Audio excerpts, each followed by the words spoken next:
제가 1절을 먼저 읽을게요. 역대상 13장 1절로 4절, 구약성경 631페이지. 제가 1절을 먼저 읽겠습니다.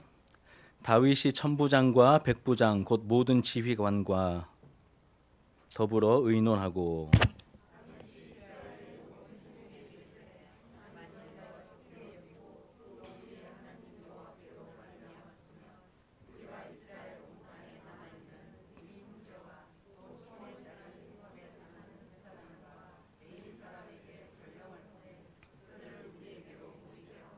우리가 우리 하나님의 궤를 우리에게로 옮겨오자. 사울 때에는 우리가 궤 앞에서 묻지 아니하였느니라 하매 뭇 백성의 눈이 온 회중이 그대로 행하겠다 한지라. 아멘. 오늘 본문의 말씀으로 하나님께 묻는 사람이라는 제목으로 하나님 말씀을 함께 나누도록 하겠습니다. 여러분, 오늘 청청주일로 지키고 있습니다. 작년에 이어 두 번째입니다. 계속해서 좀 더 풍성해지는 것 같습니다. 이제 청청주일이기 때문에 청소년들과 우리 청년들에게 좀 더 의미 있는 말씀을 전하고 싶었습니다. 그런데 쉽지 않았습니다. 공동체적으로 함께 나누고 있는 이 고린도전서 말씀과 또 소요리 문답 강해가 이렇게 너무 오랫동안 했고 이제 흐름이 너무 강하다 보니까 어떤 말씀을 또 따로 찾아서 준비해야 될까 이제 좀 힘들었습니다. 그러던 중 이제 5월에 들어서 우리가 읽기 시작한 이스라엘 역사에 대한 내용, 그 중에서도 이 역대기 말씀, 역대상과 지금 이제 역대하 이제 후반부를 우리가 읽고 있죠. 이 역대기 말씀을 읽던 중에 이전에 보이지 않던 어떤 문구와 흐름을 이게 보게 되었습니다. 묘한 은혜와 도전을 먼저 좀 받게 되었습니다. 이 주시는 교훈과 메시지가 너무 분명해서 우리 젊은이들과 함께 나누면 또 우리 온 가족들과 함께 나누면 좋겠다라는 생각이 들었고 이제 D-Day인 오늘 이 정청주일에 함께 이 말씀을 나누려고 합니다. 그럼 먼저 하나 좀 짚고 넘어가고 싶은 부분이 있습니다. 우리의 어떠함을 좀 생각했으면 좋겠는데 우리의 문제는 여러분 답을 모르는 게 아니라 이제 실천하지 않음에 있는 경우가 많이 있습니다. 답을 모른다라기보다는 실천하지 않는 것이 우리의 문제인 경우가 많이 있죠. 제가 이 말씀을 드리는 이유는 오늘 나눌 이 영적 교훈도 너무 단순하고 명확해서 사실은 크게 뭐 설명할 게 없다고 해도 과언이 아닐 정도로 너무 이게 명료합니다. 들으면 이미 다 알고 있는 내용들일 것입니다. 그런데 문제는 뭘까요? 우리가 행하지 않는다는 것이죠. 실천하지 않는다는 것입니다. 그럼 건강과 미를 위해서 살을 빼려면 어떻게 해야 될까요? 모르십니까? 여러분들이 건강과 아름다움을 위해서 살을 좀 빼려면 어떻게 해야 됩니까? 좀 덜 먹고 운동해야 되겠죠. 답 다 아시죠, 그렇죠? 근데 뭐가 문제입니까? 이제 잘 안 하게 되죠. 우리 학생들 성적을 올리려면 어떻게 해야 됩니까? 모르십니까? 다 알죠, 그렇죠? 예, 미디어 보는 시간을 좀 줄이고 친구들과 어울려 노는 시간도 우리가 좀 줄이면서 좀 더 집중해서 공부해야 합니다. 좀 더 지적이고 교양 있는 사람이 되고 싶다면 어떻게 해야 될까요? 그렇게 되고 싶은 생각이 없으십니까? 예, 유튜브나 SNS 하는 시간을 좀 줄이고 책을 좀 많이 읽어야 됩니다. 그래야 교양이 쌓이게 되겠죠. 그리고 역대기를 읽으면서도 이와 비슷한 뉘앙스의 단순하지만 아주 분명한 진리를 발견하고 깨닫게 되었습니다. 그 진리가 무엇인지 궁금하시겠지만 이제 설교를 진행해 나가면서 하나씩 여러분 발견하게 되실 겁니다. 오늘 다룰 이 역대기, 역대상하를 합쳐서 역대기라고 하는데 이 역대기를 설명하기 위해서는 열왕기를 함께 좀 살펴보는 게 유익합니다. 열왕기를 언급할 수밖에 없습니다. 열왕기와 비교할 때 이 역대기의 특징이 더 분명하게 드러나기 때문에 그럼 이렇게 삼성 핸드폰과 이 아이폰이 있을 때 삼성을 좀 더 이렇게 잘 설명하기 위해서는 뭔가 비교 대상이 있어야 되겠죠. 그래서 아이폰을 얘기한 다음에 삼성은 이게 더 탁월합니다. 혹은 반대로 접근할 수도 있을 것입니다. 이와 비슷하게 이 역대기와 열왕기 둘 다 이스라엘 역사 중에 왕들이 다스리던 이 왕정 시대를 배경으로 하고 있고 이 왕정 시대를 다루고 있는데 이 역대기의 내용을 좀 더 분명하게 알기 위해서는 열왕기가 어떤 내용을 어떻게 담고 있는지를 살펴보고 역대기의 배경을 보면 훨씬 더 쉽게 명료하게 우리에게 다가옵니다. 같은 시대 역사를 다루고 있기 때문에 역대기와 열왕기는 비슷한 부분이 굉장히 많습니다. 그런데 차이도 제법 많이 납니다. 왜냐하면 이 각각 이 열왕기와 이 역대기라는 책이 이 책을 접했던 1차 청중이 다르기 때문입니다. 그리고 그들이 처했던 상황이 달랐기 때문에 같은 내용을 다루는데 어떤 좀 뉘앙스나 어떤 이렇게 관점들이 좀 다르게 나타납니다. 먼저 열왕기서에 대해서 제가 좀 설명을 드리겠습니다. 열왕기서는 나라가 망하고 포로기를 지내던 중에 기록된 것으로 보입니다. 다시 말씀드립니다. 역대기를 말하기 전에 열왕기를 왜 말하는지 설명드렸어요. 자, 열왕기서는 나라가 망하고 포로기를 보내던 중에 기록된 것으로 보입니다. 열왕기하 마지막 장, 이 25장 17절 이하에 보면 마지막 내용이 무엇이냐면 거의 마지막쯤의 왕이었던 이 여호야긴이라고 하는 왕이 바벨론의 포로로 먼저 끌려갔습니다. 근데 이 끌려갔던 왕이 이제 30년이 넘는 시간 동안에 옥에 갇혀 있다가 시간이 많이 지나서 복권되었다라는 이제 옥에서 나오게 되고 그의 신분이 왕은 아니지만 굉장히 높게 회복되었다라는 내용으로 이 열왕기서가 끝나게 됩니다. 제가 왜 이 내용을 말씀드리냐면 어떤 내용이 없냐면 포로 귀환이 이제 포로 기간이 다 끝나고 돌아왔다는 내용이 없고 그 앞에 있는 내용인 이제 여호야긴 왕이 복권되었다는 내용으로 끝납니다. 그래서 우리가 뭘 유추할 수 있냐면 열왕기서는 나라가 망하고 포로 생활을 한창 하고 있던 중에 포로 생활을 한창 하고 있는 그 백성들이 읽으라고 기록한 이 역사서가 바로 열왕기서라는 것을 우리가 알게 됩니다. 그래서 포로기 도중에 기록이 되었을 것으로 그렇게 추정을 합니다. 그리고 유대인들의 전승에 따르면 아마 열왕기는 예레미야가 썼을 가능성이 많다 이렇게 봅니다. 예레미야 선지자, 나라가 망하던 시절 그리고 그 직후에 활동했던 예레미야가 썼을 가능성이 많습니다. 물론 100% 확실한 건 아닙니다. 그럴 가능성이 많다는 겁니다. 여러분 지금 하나님께 큰 잘못을 저질러서 벌을 받고 있는 나라가 망해서 벌을 받고 있는 백성들에게 꼭 필요한 메시지가 있다면 어떤 메시지일까요? 나라가 망해서 벌을 받고 있는 그 백성들에게 필요한 메시지는 어떤 섣부른 위로나 소망의 말을 해주는 게 아닙니다. 왜 나라가 망하기까지 이러한 심한 징계와 심판을 받게 되었는지 그 이유를 확실히 알아야 하겠죠. 벌 받는 중이니까 왜 너희들이 벌을 받는지 그 이유를 분명히 말해 주어야 할 것입니다. 그래야 같은 잘못을 안 저질 거 아닙니까? 그냥 어설프게 그냥 불쌍하다고 바로 그냥 소망의 말과 위로의 말을 해주면 얘가 이 사람들이 뭘 잘못했는지도 모르고 그냥 이제 그 벌 받는 게 의미 없이 지나갈 수 있기 때문에 뭘 잘못했는지 깨닫게 해주는 그 일이 필요한 것이죠. 사실 이게 남유다, 이 이스라엘이라고 하는 나라가 망하게 되었을 때 그 충격이 너무나 컸습니다. 여러분 지금 우리 대한민국이 망해도 충격이 크겠죠. 그런데 이스라엘의 충격은 훨씬 컸습니다. 왜냐하면 이들은 누구의 백성입니까? 하나님의 백성이고 이들은 뭐라고 이 나라가 어떤 나라라고 생각했습니까? 하나님이 다스리시는 하나님이 보호하시는 하나님 나라라고 생각했는데 나라가 망한 거예요. 그러니까 이게 해석이 안 되는 겁니다. 해석이 안 돼서 엄청난 충격 속에 빠져 있게 되었을 때 그 당시에 전 세계적으로 통용되던 세계관은 어떤 것이었냐면 그 각 나라들마다 나라를 지키는 수호신이 있다라고 생각했습니다. 그래서 이스라엘의 수호신은 여호와 하나님이라고 생각했고 이스라엘을 망하게 한 바벨론의 수호신은 누구냐면 여러 신들이 있는데 그 중에 하나가 가장 힘센 신이 마르둑이라고 하는 신입니다. 마르둑. 그래서 이렇게 해석을 하는 거예요. 우리의 하나님 여호와가 마르둑보다 약해서 우리나라가 망했는갑다. 이렇게 자연스럽게 해석을 하고 있었습니다. 여러분 맞습니까? 이 해석이 맞습니까?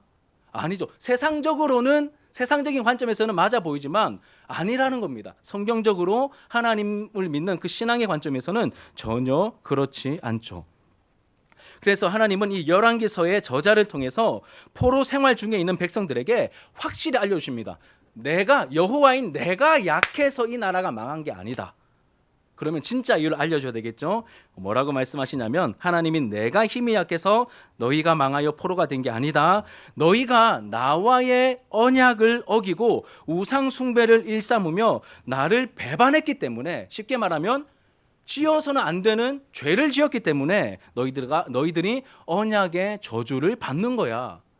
언약에 다 나와 있는, 너희들이 언약을 어기면 내가 저주한다고 했지. 그 언약의 저주가 너희들에게 임해서 나라가 망한 거야. 이것을 누가 말해줬다고요? 열왕기의 저자가 포로기 중에 있는 이스라엘 백성들에게, 벌받고 있는 이스라엘 백성들에게 왜 벌을 받는지 확실하게 알려주기 위해서 이 열왕기서를 기록한 것입니다. 백성들이 이 책을 읽고 어떤 느낌을 받았을까요? 좀 차갑고 무서웠겠죠. 우리 학생들 시험 망치면 엄마의 눈초리가 어떻습니까? 매서워지죠. 예, 매서워지듯이 약간 좀, 그러니까 엄마가 싸늘한 눈빛을 보내는 것과 비슷한 느낌, 그런 차가운 느낌을 우리가 열왕기서를 읽다 보면 좀 받게 됩니다. 자, 그러면 열왕기를 말씀드렸습니다. 그러면 역대기는 어떨까? 이 역대기의 마지막 내용은 뭐로 끝나냐면 바벨론 이후에 세워진 나라가 있습니다. 바벨론이 망하고 세워진 나라가 페르시아라고 하는 나라입니다. 페르시아. 지금 이란이에요. 지금 이란. 이 페르시아. 성경에는 바사라고 되어 있는데, 이 바사의 왕인 고레스가 자기 나라 땅에 살고 있는 포로로 끌려온 사람들을 다 해방시켜 줍니다. 이 고레스 칙령 혹은 해방령이라고 말하는데, 이 해방령, 너희들 지금 여기서 포로 생활하고 있는데 너희들 고국으로 다 돌아가도 된다. 너희들이 섬기던 신들을 다시 섬겨도 된다라고 그렇게 해방령을 내렸다는 기록으로 역대기 마지막인 역대하 36장 22절 이하에 그렇게 끝나고 있습니다. 그러면 여러분, 이 내용까지 담겨 있는 걸 보니까 역대기는 언제 기록되었을까요? 열왕기보다 더 뒤에 기록됐겠죠. 한 100년 이상 차이가 납니다. 그래서 열왕기는 한참 벌받고 있는 사람들에게 메시지를 주기 위해서 기록했습니다. 너희들 왜 벌받는지 확실히 알아야 돼. 이 목적이 있고, 이 역대기는 그 벌이 다 끝나고 포로에서 귀환했습니다. 그리고 시간이 또 제법 한참 지났어요. 그런데 시간이 지났으면 포로에서 귀환했으면 분명히 우리가 알고 있기로는 포로 기간 70년이 끝나고 귀환해서 다시 예배드리기 시작하면, 다시 이 땅에 돌아오면 하나님께서 은혜를 주시고 잘 될 줄 알았는데 나라가 여전히 힘들고 어려운 거예요. 이민족들의 침입은 여전하고 계속해서 많은 괴롭힘을 당하고 있고 그들의 살림살이는 나아지는 게 아무것도 없었습니다. 아니, 돌아왔는데, 순종해서 돌아왔는데 여기서 힘들게 정착해서 살고 있는데 계속해서 형편이 안 좋았던 것이죠. 여전히 페르시아의 속국일 뿐이었습니다. 경제적으로도 감당하기 힘든 상황들이 계속해서 이어졌습니다. 그러니 시간이 지날수록, 포로에서 돌아와서 시간이 많이 지났습니다. 이 백성들이 점점 하나님을 기대하는 마음이 커졌을까요? 아니면 낭만과 패배감에 빠졌을까요? 잘 안 되니까요. 잘 안 되니까 계속해서 패배주의에 빠져들었습니다. 그러면서 이렇게 생각했죠. 이게 뭐지? 우리가 과연 하나님의 백성이 맞는가? 하나님이 다윗과 맺으셨던 그 언약은 지금도 정말로 살아있고 유효한 건가? 하나님 살아계신 거 맞나? 우리는 하나님의 백성이 맞나? 언약은 여전히 유효한가? 이런 식의 질문이 그들 공동체 안에 생길 수밖에 없었습니다. 그러면서 점점 회의감에 빠지고 패배주의와 절망감에 사로잡히게 되었죠. 이런 백성들에게 여러분 메시지를 줘야 된다면 어떤 메시지를 줘야 될까요? 순종해서 돌아왔습니다. 이제 벌은 다 받았어요. 그래서 이제는 좀 풀려야 되는데 여전히 안 풀립니다. 그런데 점점 약해지는 거예요. 이렇게 약해져가는 백성들에게는 이 열왕기처럼 이게 정죄의 메시지가 필요한 게 아니라 위로와 격려의 메시지가 필요하겠죠. 그래서 이 역대기 말씀은 열왕기와 다르게 굉장히 좀 이렇게 위로와 격려가 이렇게 담긴 메시지들이 많이 나옵니다. 그 분위기가 열왕기와 많이 다릅니다. 제가 이렇게 한번 설명드릴게요. 우리 학생들이 많으니까 이렇게 한번 설명드리겠습니다. 여러분이, 우리 친구들이 이제 중간고사를 쳤는데 잘 쳤을까요? 못 쳤을까요? 예, 뭐 잘 치는 친구들도 있지만 못 쳤다라고 가능해 보겠습니다. 중간고사를 이제 망쳤습니다. 폭망한 거죠. 이렇게 망했습니다. 누가 봐도 여러분 자기가 공부 안 해서 못 친 거예요. 그런데 이 아이는 본능적으로 다른 핑계를 찾습니다. 엄마가 좀 더 비싼 학원에 안 보내줬어. 이룸 학원보다 좀 더 좋은 학원에 갔어야 되는데 엄마가 좀 더 비싼 학원에 안 보내줬어. 선생님이 잘 못 가르쳐 주셔서 이 시험을 망친 거야. 나는 내 방이 없어서 동생하고 같이 있어서 나는 시험을 못 친 거야. 이런 식으로 자기 합리화거리를 많이 만들었습니다. 그런데 여러분 맞습니까? 왜 시험 못 쳤을까요?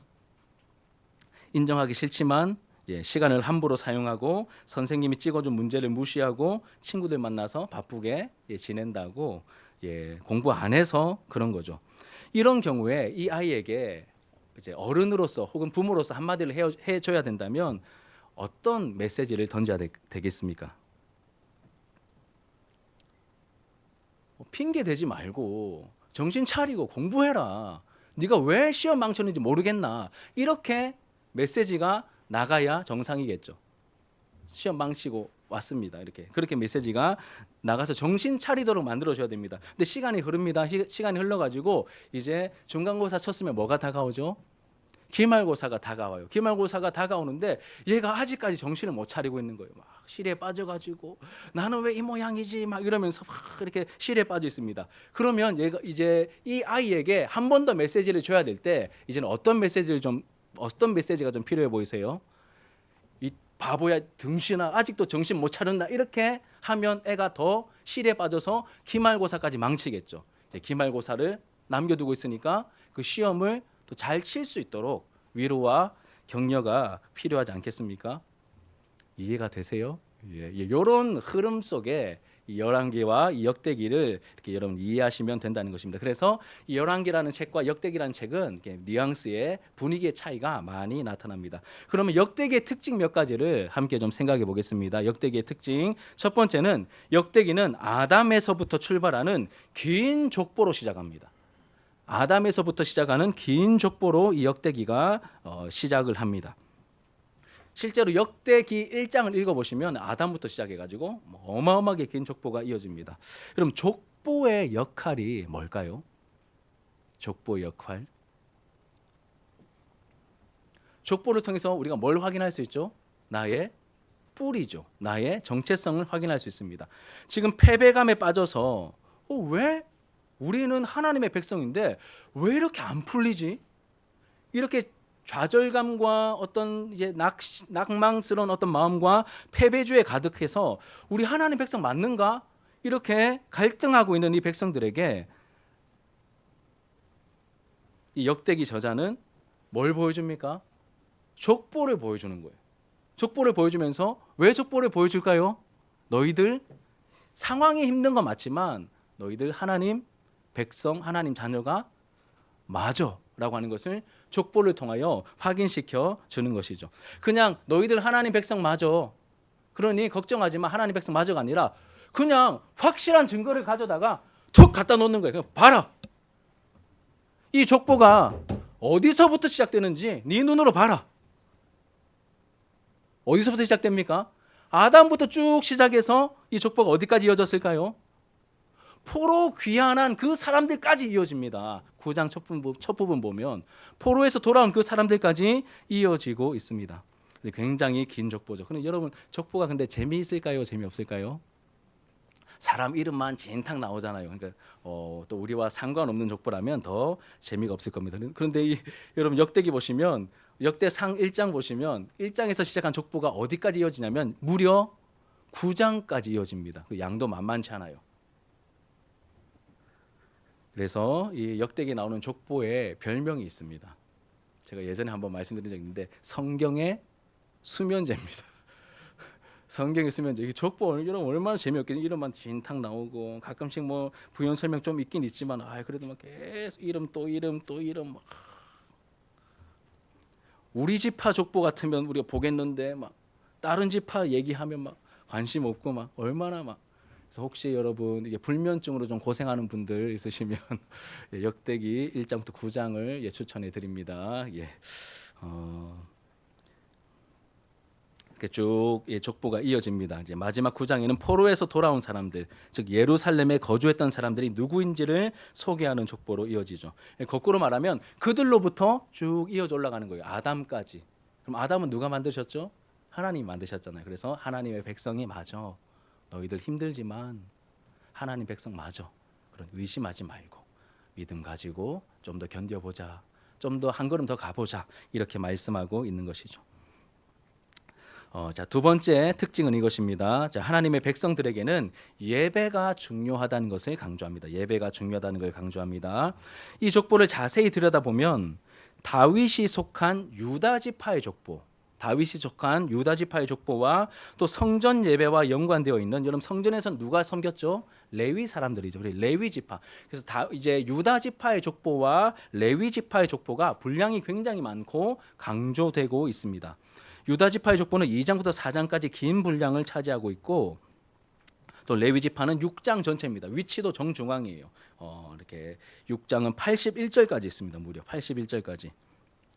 그리고 9장의 포로 귀환 자 명단 중에서도 없어서는 안 될 가장 중요한 존재로 이 레위인들을 언급하고 있습니다.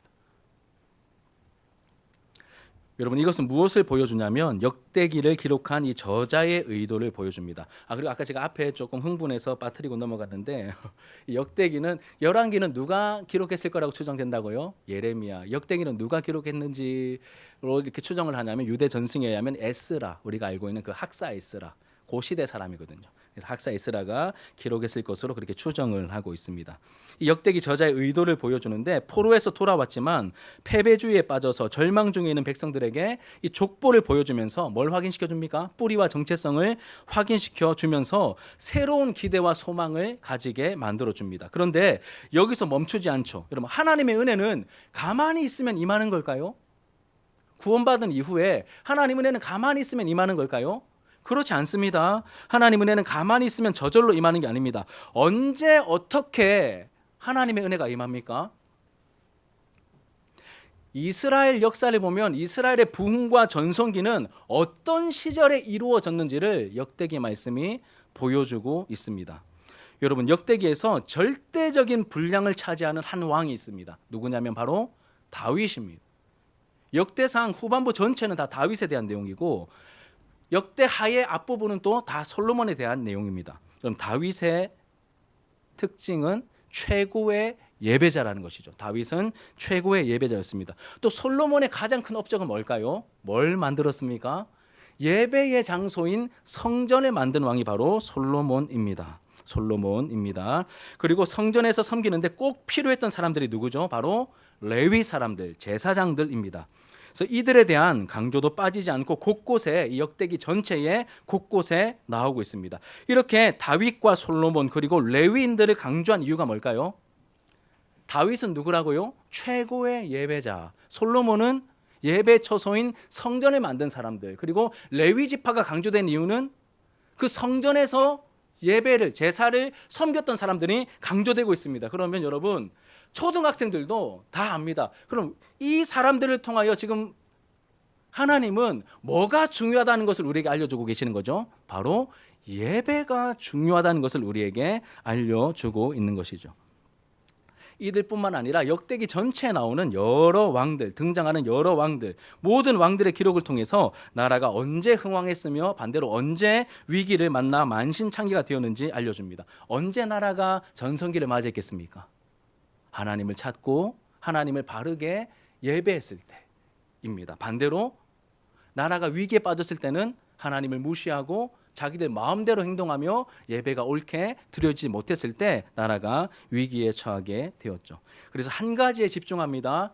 그 집중해야 될 한 가지는 무엇이라고요? 바로 하나님을 예배함, 바로 예배입니다. 자, 여러분, 하나님의 백성들에게 가장 중요한 것은 바로 예배입니다. 신앙생활을 할수록 여러분 느끼시죠? 예배가 중요하구나. 그래서 예배에 많은 에너지를 우리가 쓰는 것이죠. 그리고 예배는 여러분 이렇게 종교 의식을 그냥 따박따박 하나 뭐 특성도 하고 헌금 순서도 가지고 말씀 듣고 이렇게 예배 이렇게 종교 의식을 하나하나 행하는 것이 아니라, 이 예배는 여러분 하나님과의 관계를 보여주는 지표입니다. 그럼 이 시간에 예배 드리면서 내가 살아계신 하나님 앞에서 반응하고 있고 뭔가 받는 은혜가 있고 받는 도전이 있고 마음이 뜨거워진다면 하나님과의 관계가 바르게 살아있다는 뜻입니다. 근데 반대로 이 예배 시간에 내가 자꾸 딴 생각이 들고 자꾸 내가 안드로메다로 가거나 이렇게 집중이 안 된다면 하나님과의 관계가 살아있지 못하다는, 내 영혼이 건강하지 못하다는 그런 표시이기도 한 것이죠. 형식적인 예배를 드리거나 아니면 예배가 제대로 드려지지 못하고 있다는 증거가 됩니다. 그래서 하나님의 백성들에게 중요한 것은 뭐라고요? 예배입니다. 이 말을 다르게 표현하면 하나님의 백성들에게 가장 중요한 것은 바로 하나님과의 관계입니다.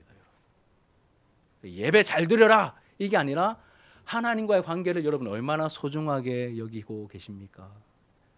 이렇게 질문이 바뀌는 것이죠. 하나님과의 관계를 소중하게 여기셔야 합니다. 하나님의 백성들에게는 뭐가 가장 중요할까요? 예배라고 하셔도 되고 하나님과의 관계라고 대답하셔도 되고 또 이렇게도 대답할 수 있습니다. 하나님의 백성들, 하나님의 자녀들에게 가장 중요한 것은 바로 하나님이셔야 합니다. 그래서 여러분 주보에 보시면 제가 이런 말도 안 되는 공식 하나를 넣어놨죠. 그렇죠? 이제 굿이 있습니다. 굿에서 갓, 하나님을 빼면 뭐가 남습니까? 이 영적인 공식이에요. 나름 유명한 공식인데 우리 유초등부 아이들은 다 압니다. 제가 이 부분 가르쳐줬거든요. 굿, 좋은 상태예요. 나름 좋은 상태입니다. 여기 굿인 상태에서 하나님인 갓이 빠지면 뭐가 남습니까? 제로만 남습니다. 그러니까 아무리 좋은 상태라 할지라도 우리끼리 아무리 좋아도 거기에 하나님이 안 계시면 그거 아무것도 아니라는 거예요. 반대로 아무것도 없는 제로의 상태에 있습니다. 처참하고 비참하고 너무 힘든 상황이지만 그 제로 같은 상황이지만 거기에 하나님이 계시면 뭐로 바뀝니까? 거기가 이제 굿이 된다는 것이죠. 굉장히 중요한 영적인 공식인 여러분 꼭 기억하시고 하나님을 더 귀히 여기시는 우리의 모습이 되길 바랍니다. 세 번째로는 이 역대기의 세 번째 특징입니다. 부정적인 부분은 생략하고 긍정적인 부분을 강조합니다. 이 역대기의 굉장히 중요한 특징입니다. 역대기는 패배주의에 빠져있던 포로 귀환민들을 격려하기 위해서 파격적인 흐름을 사용하는데 뭐냐면 여러분 원래 그 역대기 왕들의 기록하면 열왕기 같은 경우에는 남유다의 왕들도 기록하고 있고 북이스라엘의 왕들도 다 기록하고 있습니다. 이 열왕기의 특징이에요. 뭔 죄를 지었는지 다 까발립니다. 이들이 얼마나 심각한 죄를 지었는지. 그런데 역대기에 오면 이 뉘앙스가 힘을 내도록 하기 위해서 정죄보다는 위로와 격려와 소망을 줌으로 이제 방향이 바뀌었기 때문에 북이스라엘 왕들은 통편집 당합니다. 안 나와요. 여호사밧과 연관되어 있는 아합에 대한 언급 잠깐 나오고 이런 거 아니면 북이스라엘은 그냥 통편집. 괜히 나왔다가 분위기 망치지 말고 너희들은 통편집이야. 그리고 남유다의 왕들도 굉장히 이제 MSG가 많이 첨가됩니다. 좋은 부분들을 더 많이 부각시킵니다. 솔로몬에 대한 이야기도, 르호보암에 대한 이야기도. 열왕기 읽어보면 르호보암 굉장히 나쁜 놈인 것처럼 묘사되거든요. 그런데 역대기 읽어보시면 제법 괜찮은 왕이었네 이렇게 봐.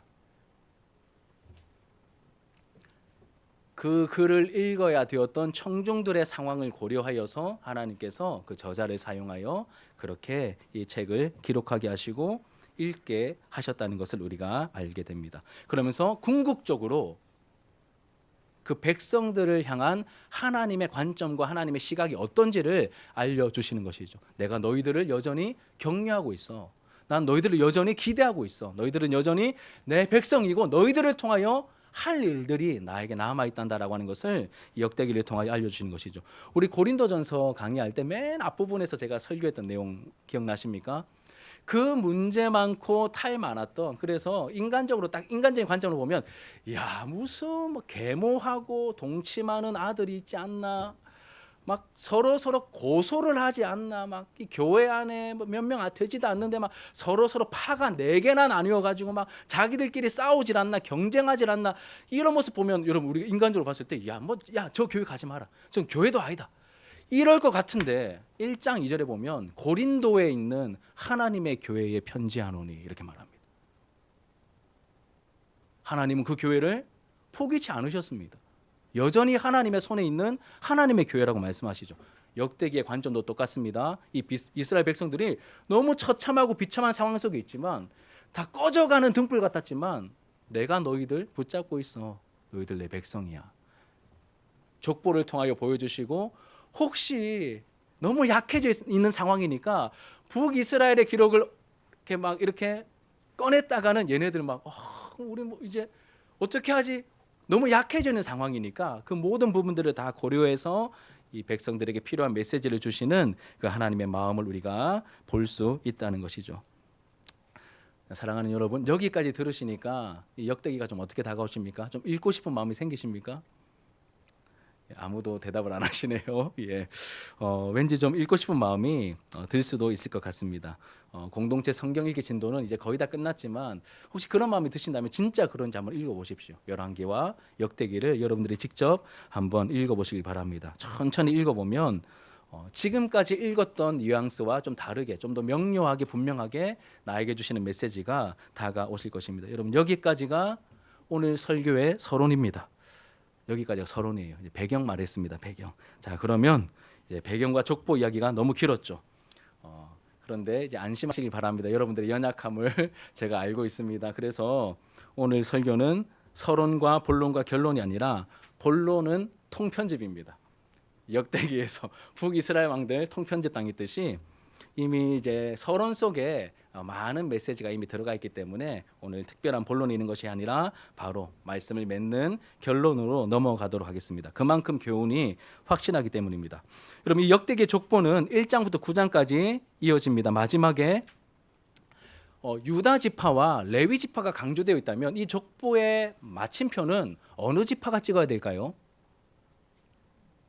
유다 지파나 레위 지파가 찍어야 될 것 같은데 희한하게 이 족보의 마지막 기록은 사울 지파, 베냐민 지파, 이 사울에 대한 소개로 이제 끝을 맺습니다. 사울의 족보로 끝납니다. 왜 그러냐면 10장에 사울을 등장시키기 위해서 이 족보가 사울에 대한 이야기로 끝납니다. 그런데 사울에 대한 내용은 굉장히 적어요. 그럼 다윗이 몇 년 다스렸는지 아십니까? 40년입니다. 솔로몬은 몇 년 다스렸게요? 40년입니다. 그럼 사울은 몇 년 다스렸게요? 40년입니다.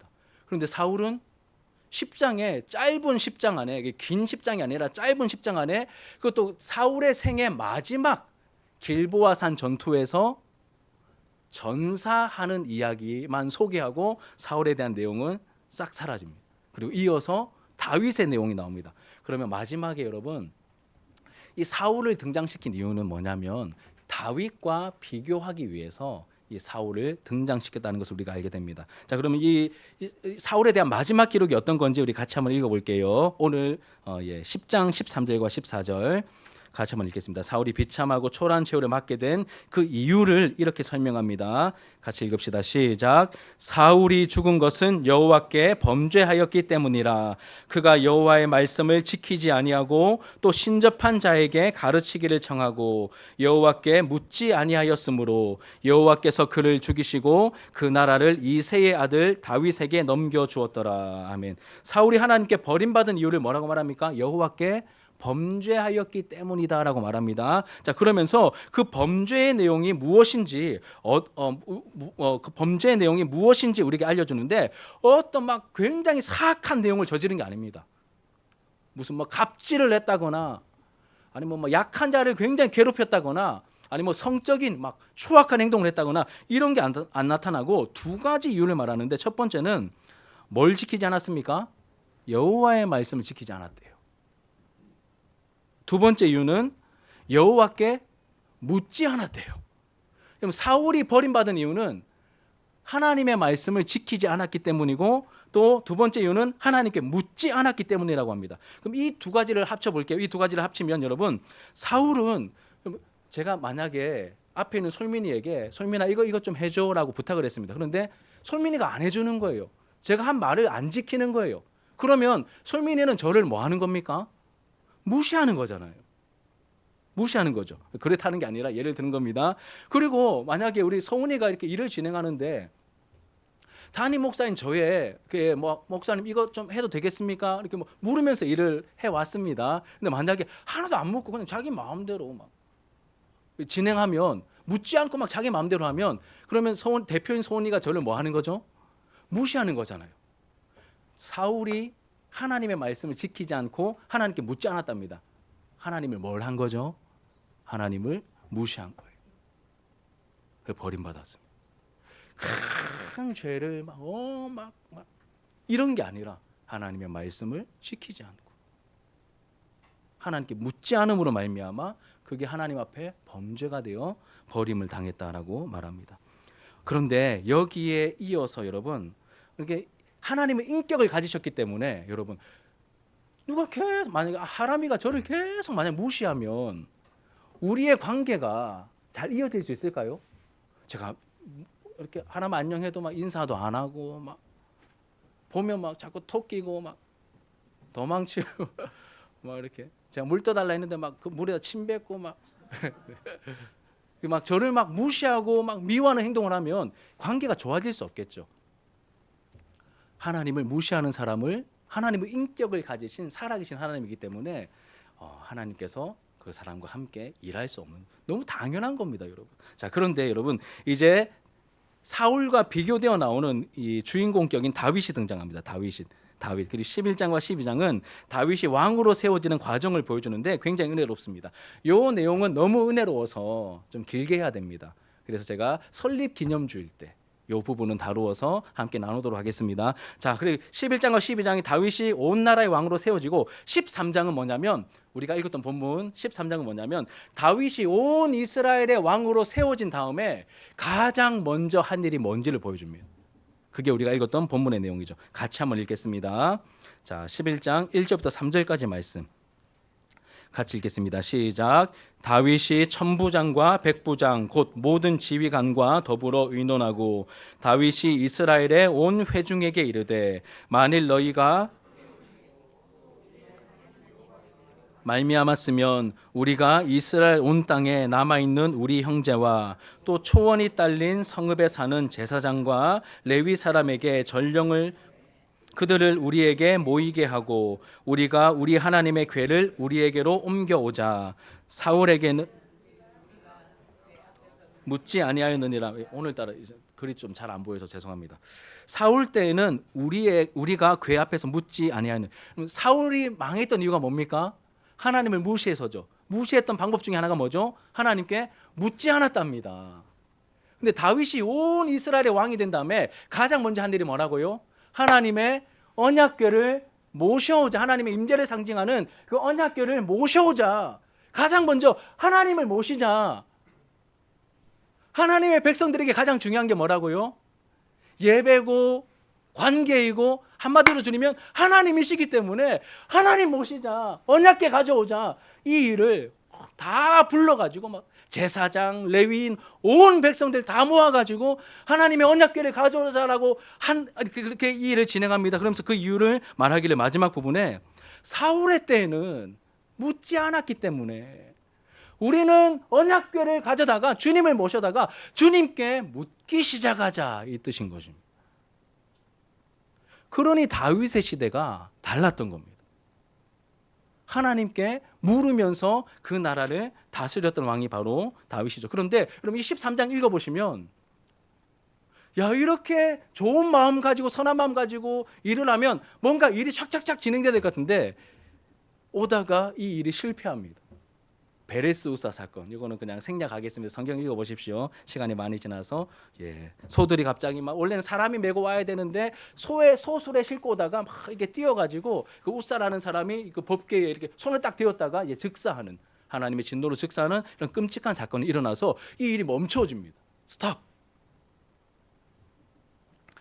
그런데 궤는 아직 오지 못했지만 다윗은 하나님께 묻고 또 묻기 시작합니다. 14장의 내용 보시면, 여기 보십시오. 주보 보시면 14장 10절에 다윗이 하나님께 물어 이르되, 블레셋이 쳐들어왔습니다. 그냥 나 싸움 잘하니까 나 백전백승인 거 알지? 내가 나가서 싸우지가 아니라 하나님께 묻습니다. 일부러 보여주는 거예요. 또 14절에도 또 블레셋이 또 쳐들어옵니다. 그때도 뭐 합니까? 가장 먼저 다윗이 또 하나님께 묻자오되 하나님께 묻기 시작합니다. 이제 하나님은 다윗이 가는 곳마다 다윗을 도우시고 승리케 하시죠.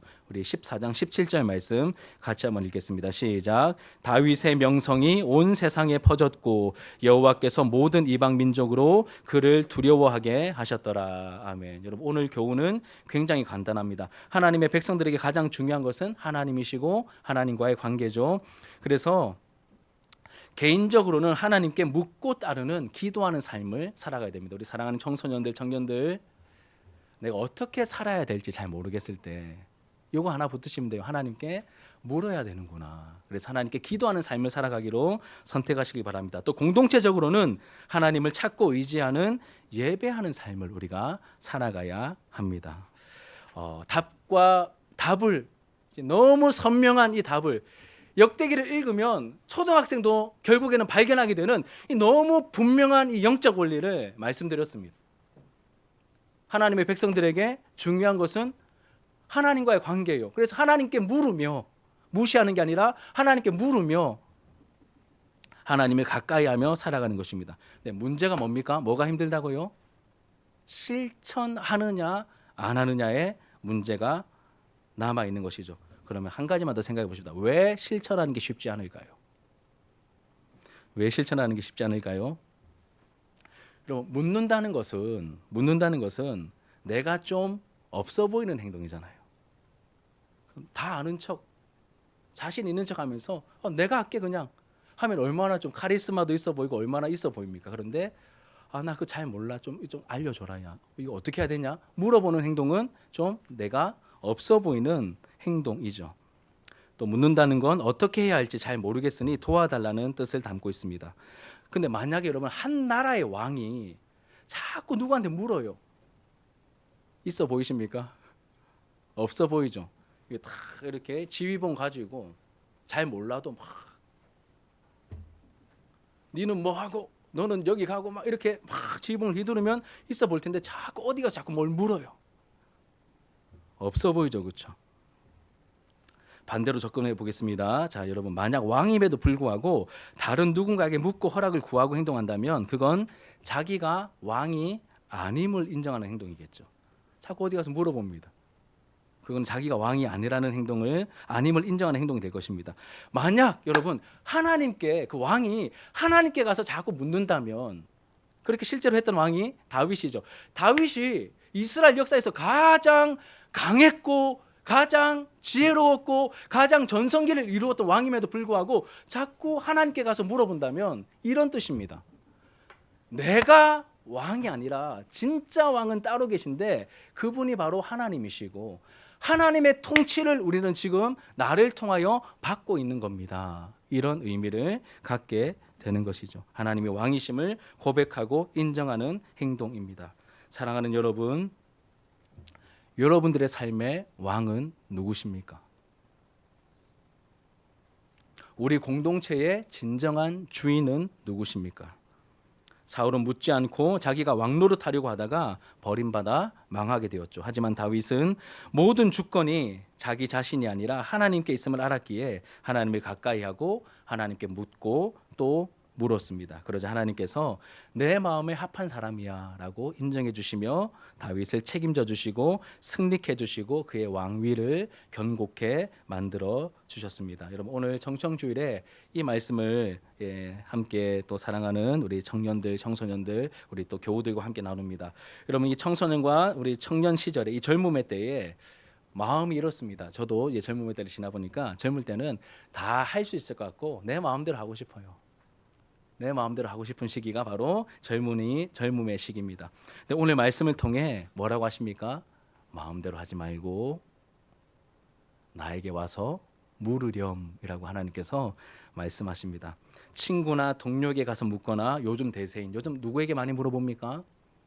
AI죠, 그렇죠? 제미나이나 챗GPT나 막 그런 데 가서 물어야 될 땐 또 물어야 되지만 그렇게 가기 전에 항상 하나님께 먼저 나아가 하나님께 물으면서 하루를 시작하고 또 하나님께 물으면서 선택을 하고 그렇게 살아가야 한다라고 우리에게 알려주십니다. 그러면 여러분, 누가 우리의 삶을 지도하시고 누가 우리의 삶을 책임지실까요?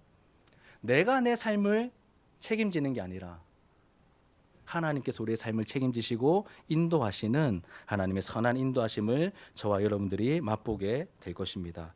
실제적으로 접근하셔야 돼요. 하루를 시작할 때 하나님께 물으십시오. 새벽 기도에 나오시는 분들은 새벽 기도에 나오셔서 하나님께 물으시면 됩니다. 그리고 아침 묵상을 통하여 또 공동체 성경 읽기를 통하여 하나님의 뜻을 물으시고 그 하나님의 뜻을 발견하시고 그 하나님의 뜻대로 하루하루를 살아가며 주님과 동행하시길 바랍니다. 그럼 오늘 말씀을 통하여 이런 마음이 들었습니다. 야, 하나님께서 진짜로 우리가 하나님께 물으며 나아오기를 하나님께서 원하시는가 보다. 여러분, 이게 립 서비스로 드리는 말씀도 아니고 이 말씀을 저를 통하여 여러분들과 함께 나누게 하신 그 이유를 아무리 생각해 봐도 하나님께서 우리 공동체가 하나님 앞에 물으며 나오기를 하나님께서 기다리신다라고 하는 마음을 깊이 또 깨닫게 됩니다. 그럼 또 우리에게 나오라고 이 말씀을 통하여 나오라고 하신 하나님 어떤 분이십니까? 독생자까지도 아낌없이 우리를 위하여 내어주신 가장 믿을만하고 가장 확실하신 그 하나님이십니다. 그러니 여러분, 엉뚱한 것에 기웃거리기를 멈추고 우리의 발길을 돌이켜 하나님께로 나아가 하나님께 묻고 하나님의 응답을 받으며 하나님의 말씀을 쫓아 하루하루 살아갈 수 있는, 그래서 하나님과의 관계가 더 깊어지고 친밀해지고 그 은혜의 맛을 맛보아 아는 우리 청청부 공동체와 함께 말씀을 나눈 우리 진주 하나로 교회 공동체가 더욱더 되어가기를 예수님의 이름으로 축복합니다. 우리 말씀을 기억하면서 함께 찬양하도록 하겠습니다. 기도하는 마음으로 찬양합시다.